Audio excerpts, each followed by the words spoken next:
ओम नमः शिवाय। राम नाम में कितनी ताकत है।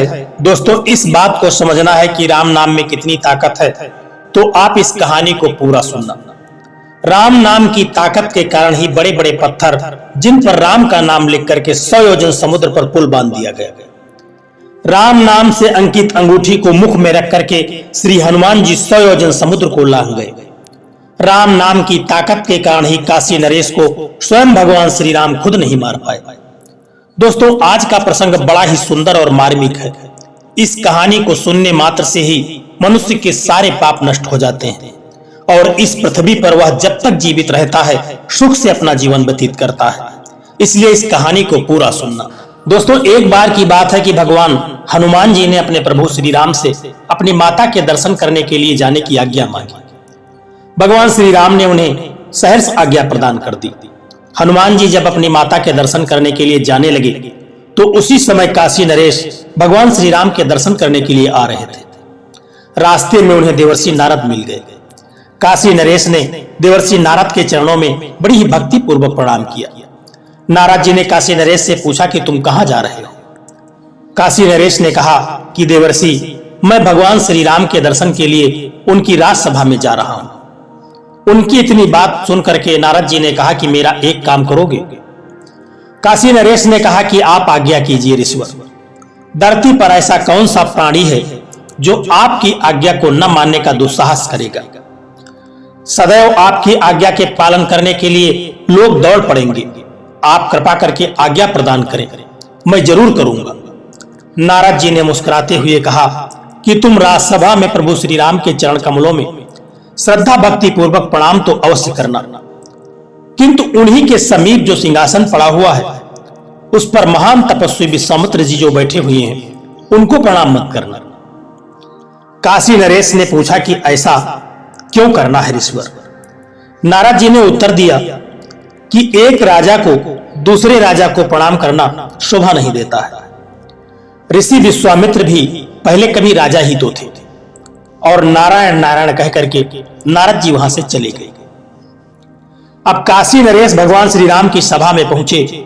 उन्होंने देवर्षि नारद के आदेशानुसार भगवान श्री राम के चरणों में बड़े ही श्रद्धा पूर्वक प्रणाम किया, किंतु वहीं पर महर्षि विश्वामित्र बैठे हुए थे। उनका उन्होंने प्रणाम नहीं किया और उपेक्षा करके वहीं पर बैठ गए। काशी नरेश की इस उपेक्षा से महर्षि विश्वामित्र के हृदय पर बहुत गहरी चोट पहुंची, किंतु वे राजसभा में चुप रहे। पीछे उन्होंने भगवान श्री राम से कहा कि श्री राम, तुम मर्यादा पुरुषोत्तम कहलाते हो, इसीलिए तुम्हारी राजसभा में तुम्हारे उपस्थित रहते हुए भी मर्यादा की अवहेलना की गई है, जो सर्वथा अनुचित है। महर्षि विश्वामित्र की बात को सुनकर के प्रभु श्री राम कहने लगे कि ऐसी कौन सी बात हो गई है गुरुदेव, मेरे रहते कब और कहां मर्यादा का उल्लंघन हुआ है। कृपा करके आप बताइए मुझे, यह बताने का आप कष्ट कर।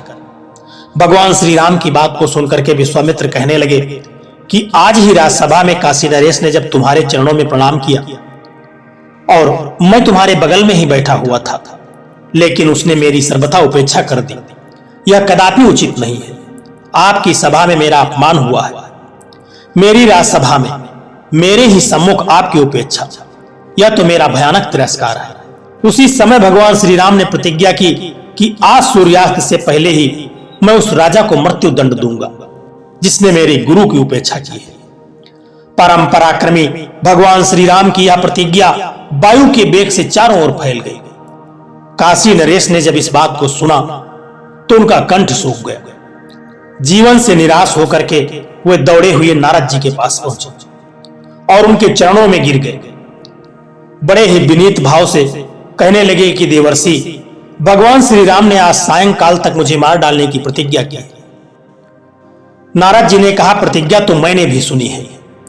देवर्षि नारद ने उत्तर दिया, और श्री राम की प्रतिज्ञा सर्वविदित है कि रघुकुल रीति सदा चली आई, प्राण जाए पर वचन न जाए। काशी नरेश इतना कह करके रो पड़े। बोले, देवर्षि, मैंने तो आपके आदेश का पालन किया था। जो आपने कहा मैंने वही किया था। जैसे भी हो किसी तरह से आप मेरे प्राणों को बचाइए। नारद जी ने काशी नरेश को समझाते हुए कहा कि आप चिंता न करें, मृत्यु तो निश्चित होती है, वह किसी प्रकार से टलती नहीं है। यदि भगवान श्री राम के बाणों से तुम्हारे प्राण उड़ जाएं तो निश्चित ही जीवन सफल हो जाएगा। किंतु तुम एक काम करो। नारद जी ने काशी नरेश से धीरे से कहा कि तुम हनुमान जी की माता अंजना के पास चले जाओ और जाते ही उनके चरण पकड़ लो। जब वो चरण छुड़ाने के लिए कहें तब तुम अपनी रक्षा के लिए उनसे पहले वचन ले लेना। जब तक वे 3 बार तुम्हारी रक्षा का वचन न दे दें तब तक उनके चरण तुम पकड़े रहना और छोड़ना नहीं, बस तुम्हारा काम बन जाएगा।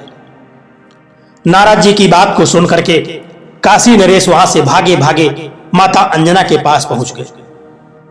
माता अंजना बैठी हुई थी और भगवान श्री राम के नाम का वह जाप कर रही थी। रोते हुए काशीराज माता के चरणों में गिर पड़े। उनके चरणों को पकड़ करके उन्होंने कहा कि मां, मेरी रक्षा करो। आज शाम तक, सूर्यास्त होने तक एक राजा ने मुझे मारने की प्रतिज्ञा की है। आपके अतिरिक्त मेरे प्राण को कोई और बचा नहीं सकता। माता अंजना ने जब काशी नरेश की यह बात सुनी तो कहने लगी, किसने और क्यों तुम्हें आज शाम से पूर्व मार डालने की प्रतिज्ञा की है, बताइए। काशी नरेश कहने लगे कि मां, तुम मेरी रक्षा का वचन दो, अन्यथा मैं अभी आपके चरणों में ही अपने प्राण को त्याग दूंगा। माता अंजना ने कहा कि मैं तेरे प्राण की रक्षा का वचन देती हूं। बड़े ही फूट फूट कर रोते हुए काशी नरेश ने अधीर होकर के पुनः प्रार्थना की कि मां, मुझे संतोष नहीं हो रहा है। मेरे विश्वास के लिए यही बात आप 3 बार कह दीजिए। मैं तेरे प्राण रक्षा का वचन देती हूं। सर्वथा सरल हृदय की जननी वे 3 बार कहते हुए कहा कि अच्छा, अब तो बताओ तुम्हें मारने की प्रतिज्ञा किसने की है। काशी नरेश ने कहा, भगवान श्री राम ने। उन्होंने आज सायं तक मेरे वध की प्रतिज्ञा की है। इतना सुनते ही माता अंजना चिंतित हो गई और कहने लगी कि श्री राम की प्रतिज्ञा कैसे अन्यथा हो सकती है, वह कैसे झूठी हो सकती है। वह जो भी प्रतिज्ञा करते हैं उसे पूरा करते हैं।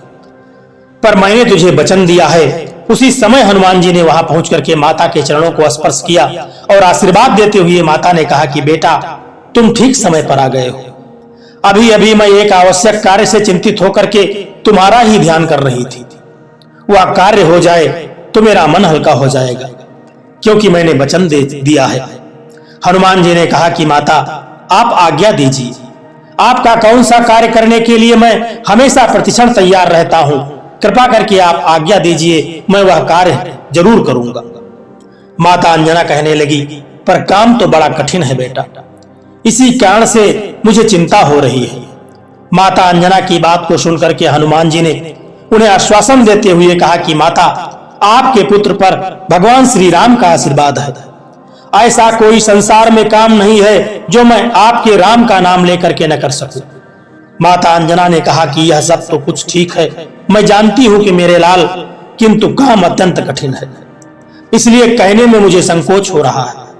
हनुमान जी ने कहा कि माता जी, आपके पवित्र चरणों के सम्मुख प्रभु श्री राम की शपथ लेकर के मैं 1 बार नहीं 3 बार प्रतिज्ञा करता हूं कि आपकी आज्ञा मिलने पर काम चाहे जितना भी कठिन होगा मैं उसे अवश्य पूर्ण करूंगा, आपकी चिंता को दूर कर दूंगा। माता अंजना ने हनुमान जी के बल और पराक्रम और उनकी मातृ भक्ति की प्रशंसा करते हुए कहा कि बेटा, मुझे तुमसे यही आशा थी और ऐसा ही विश्वास भी था। बेटा, मैंने काशी नरेश को उसके प्राणों की रक्षा का वचन दे दिया है। आज सायंकाल तक भगवान श्री राम ने उसका वध करने की प्रतिज्ञा की है। माता की बात को सुनकर के हनुमान जी ने आश्चर्य से पूछा, मेरे प्रभु श्री राम की प्रतिज्ञा? माता अंजना बीच में ही बोल पड़ी, पर बेटा, मैं काशीराज को वचन दे चुकी हूँ और तुमने भी श्री राम की शपथ लेकर के मुझे 3 बार वचन दिया है। शरणागत की रक्षा धर्म है बेटा। हनुमान जी ने कहा, ठीक है मां, मैं कुछ करता हूं। इतना कह करके हनुमान जी ने माता के चरणों में प्रणाम करके उनसे जाने की अनुमति मांगी। माता की आज्ञा को प्राप्त करते ही हनुमान जी काशी नरेश के साथ अयोध्या पहुंचे। वहां उन्होंने काशी नरेश से कहा कि राजन, तुम सकल कलुष नासिनी परम पावनी सरयू में कमर तक जल में खड़े होकर के निरंतर राम राम का जाप करते रहो। काशी नरेश ने पवन पुत्र के आदेश का पालन करते हुए वही काम आरंभ कर दिया। वे कमर तक पानी में खड़े होकर के भगवान श्री राम का जाप करने लगे। इधर हनुमान जी तुरंत श्री राम के सम्मुख पहुंचे। वहां उन्होंने भगवान श्री राम के चरणों में प्रणाम करके उनके दोनों चरण कमल पकड़ करके कहा कि स्वामी, आज मैं आपसे एक वरदान की याचना करना चाहता हूं। यह कैसे संभव है कि हनुमान जी कभी कुछ मांगे और भगवान श्री राम उसे अस्वीकार कर दें। भगवान श्री राम ने बड़े ही उत्साह के साथ कहा कि तुम्हारे लिए अदेय कुछ नहीं है हनुमान, तुम जो कुछ भी मांगना चाहते हो वह तुम मांग सकते हो। मैं तुम्हें सब कुछ देने के लिए तैयार हूं। तुम तो कभी कुछ चाहते ही नहीं, मैं तो सदा चाहता हूं कि तुम मुझसे कभी कुछ मांगो। कुछ मांगो, बोलो तुम क्या चाहते हो। प्रसन्न होकर के हनुमान जी ने प्रभु के चरण कमलों को सहलाते हुए कहा कि प्रभु, मैं चाहता हूं कि आपके अमित महिमामय नाम का जप करने वाले की सदा रक्षा किया करो और मेरी उपस्थिति आपके नाम के जापक पर कभी कोई किसी प्रकार का प्रहार न करे। यदि दुर्भाग्यवश निखिल सृष्टि का समर्थ स्वामी भी प्रहार कर बैठे तो उसका भी प्रहार व्यर्थ हो जाए। भगवान श्री राम ने तुरंत हनुमान जी को आशीर्वाद दिया, तुम नाम जापक की रक्षा करने में सर्वत्र सदा समर्थ होगे और तुम्हारी उपस्थिति में नाम जापक पर किया गया अमोघ प्रहार भी व्यर्थ सिद्ध होगा। जय श्री राम। इतना कहकर के हनुमान जी प्रभु के चरणों में मस्तक रख दिया और तुरंत वहां से सरयू तट पर पहुंचे। वहां वे गदा तान करके अत्यंत सावधानी से खड़े हो गए और काशी नरेश से कहा कि तुम बिना रुके निरंतर राम राम का जाप करते रहो। स्थिति विचित्र हो गई। एक ओर सर्वाधार स्वामी श्री राम की सायंकाल तक नरेश की वध की प्रतिज्ञा और दूसरी ओर अनन्य भक्त हनुमान जी उनकी रक्षा के लिए वचनबद्ध हो जाना। राजा सरयू के जल में खड़े होकर प्राण भय से अनवरत रूप से राम राम का जाप कर रहे थे और वर प्राप्त हनुमान जी उनकी रक्षा के लिए गदा ताने हुए खड़े थे। बात विद्युत की गति से फैल गई। अयोध्यावासी समस्त बाल वृद्ध नर नारी कौतूहल के कारण सरयू तट पर पहुंचे। प्रभु और सेवक की प्रतिज्ञा का पालन का दृश्य देखने के लिए विशाल जन समुदाय वहां पर एकत्रित हो गया। इसी बीच भगवान श्री राम जी वहां पहुंच गए और काशी नरेश को देख करके बाण चलाना शुरू किया, लेकिन वे हैरान रह गए। राम नाम के जाप के आगे सभी बाण विफल होते चले गए। क्रोधित श्री राम को देख करके वशिष्ठ जी व्याकुल हो गए। वशिष्ठ जी ने सोचा कि भगवान श्री राम की प्रतिज्ञा तो व्यर्थ हो सकती है और कहीं उन्होंने नरेश के साथ हनुमान जी को भी मार डाला तो महान अनर्थ हो जाएगा। तब हनुमान जी उनके पास पहुंच करके वशिष्ठ जी उन्हें समझाने का प्रयत्न करने के लगे। पवन कुमार श्री राम जी तुम्हारे सर्वत्र हैं, उनकी प्रतिज्ञा पूरी हो जाने दो। नितांत समीप होने के कारण उनका क्रोध बढ़ता जा रहा है। राजा तो उन श्री राम के पावन सर स्पर्श से जन्म मरण के लिए सदा मुक्त हो जाएगा। एक राजा के लिए अपने स्वामी के सम्मुख इस तरह से तन करके खड़ा हो जाना तुम्हारे जैसे सेवक के लिए कदाचित उचित नहीं है। हनुमान जी ने अत्यंत विनय पूर्वक कहा कि गुरुदेव, मैं त्रिलोक्य में भी अपने सर्वसमर्थ प्रभु श्री राम के समीप तन करके खड़ा होने की कल्पना भी नहीं कर सकता। मैं तो अपने प्रभु श्री राम और उनके वरदान की रक्षा के निमित्त प्राणों की आहुति देने के लिए यहाँ पर उपस्थित हुआ। मेरा इससे अधिक सौभाग्य और क्या होगा कि मैं अपने प्राणों से अधिक प्रभु श्री राम के नाम और उनके वरदान की रक्षा के कारण उनके ही कर कमलों से छोड़े हुए उन्हीं बाणों से शरीर त्याग करके उन्हीं में विलीन हो जाऊं। वशिष्ठ जी ने सोचा इन ज्ञान मूर्ति को विचलित करना संभव नहीं है। तभी महर्षि विश्वामित्र भी वहीं उपस्थित होकर के भगवान और भक्त की यह लीला देख करके चकित और चिंतित हो रहे थे। तब वशिष्ठ जी ने काशी नरेश से कहा कि नरेश, तुम शीघ्र ही महर्षि विश्वामित्र के चरण पकड़ लो, वे सहज दयालु हैं। जय सिया राम, जय जय हनुमान का जाप करते हुए काशीराज दौड़ करके महर्षि विश्वामित्र के चरणों में गिर पड़े और उनके अश्रुओं से महर्षि विश्वामित्र के चरण भीग गए। यह देख करके महर्षि विश्वामित्र का हृदय द्रवित हो गया। उन्होंने सरसंधान किए, क्रोधित श्री राम से कहा कि श्री राम, काशी नरेश के अपराध को प्रायश्चित हो गया है, मैंने उन्हें क्षमा कर दिया है। अब तुम भी अपना अमोघ बाण धनुष में उतार करके तूड़ीर में रख लो। महर्षि विश्वामित्र के संतुष्ट होते ही भगवान श्री राम का क्रोध अपने आप शांत हो गया। उन्होंने गुरु की आज्ञा का पालन किया, बाण धनुष से तूड़ीर में आ गया। राजा की प्राण रक्षा तो हुई ही, भगवान के सम्मुख भक्त हनुमान जी विजयी हुई। इस समाचार को जब माता अंजना ने सुना तो उनकी प्रसन्नता की सीमा न रही। विश्वामित्र से पहले कि कुछ कहते वहां नारद जी प्रकट हो गए और बता दिया कि ये सब कुछ क्यों हुआ। पूरी बात सुनकर के विश्वामित्र ने आखिर महर्षि नारद से पूछा कि उन्होंने ऐसी सलाह काशी नरेश को क्यों दी। इस पर नारद जी ने कहा कि हमेशा मैं सुनता था कि श्री राम का नाम श्री राम से भी बड़ा है, इसीलिए मैंने सोचा कि असली परीक्षा हो जाए ताकि लोग भी समझ लें प्रभु के नाम की महिमा प्रभु से अधिक है। दोस्तों, इस तरह से भगवान श्री राम के नाम की ताकत जो है वह आप इस कहानी के माध्यम से समझ गए होंगे। दोस्तों, यह कहानी आपको कैसी लगी है एक प्यारा सा कमेंट करके जरूर बताना और कमेंट में लिख देना जय श्री राम। यदि आपको वीडियो अच्छा लगा है तो वीडियो को लाइक शेयर करना और इस चैनल को सब्सक्राइब करने की भी कृपा कर देना। जय श्री कृष्णा, राधे राधे।